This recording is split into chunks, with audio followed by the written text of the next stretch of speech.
हिंदी आचार्य में स्वागत है जी आपका।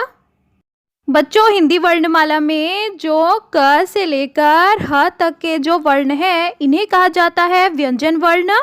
और अ आ इ ई उ ऊ ए आई ओ औ और री, ये जो 11 वर्ण है इन्हें स्वर कहा जाता है बच्चों।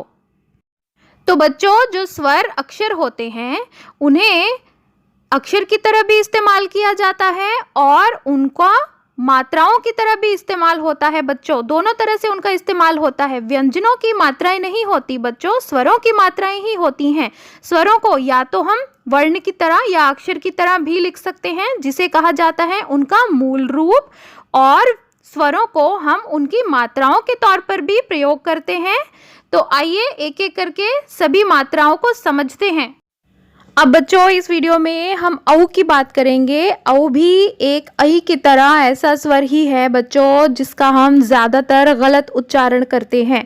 इसका सही उच्चारण समझेंगे और शुरुआत करेंगे हम औ स्वर के मूल रूप से, यानी कि औ स्वर को वर्णमाला में जैसे लिखा जाता है उसी तरह से हम उसे शब्द में इस्तेमाल करेंगे। हम उसकी मात्रा की बात नहीं करेंगे, केवल उस स्वर को बिल्कुल वैसे ही अक्षर के रूप में इस्तेमाल करेंगे, ठीक है। उसके बाद हम उसकी मात्रा की बात करेंगे बच्चों। तो चलो शुरुआत करें मूल रूप से। अब देखो बच्चों, औ जो स्वर है वह ज्यादातर गलत बोला जाता है। सबसे पहला उदाहरण आपके सामने जिसे हम और बोलते हैं वह वास्तव में और है बच्चों। बोलने का ढंग थोड़ा सा अलग है बच्चों, ध्यान से देखो। और जैसे हमने और बोला, और होना चाहिए, लेकिन हम बोलचाल की भाषा में उसे और बोल देते हैं। कुछ लोग तो इसे और भी बोल देते हैं, वह तो और भी ज्यादा गलत है बच्चों। तो और, फिर औरत, फिर औजार, फिर औकात, फिर औषधि, फिर औद्योगिक यानी कि उद्योगों से संबंधित, फिर औरंगाबाद एक शहर का नाम है यह बच्चों।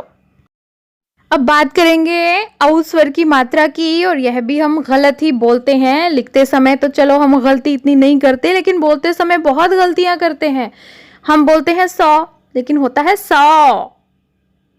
कौन, सौदा, पौधा, मौन, मौज।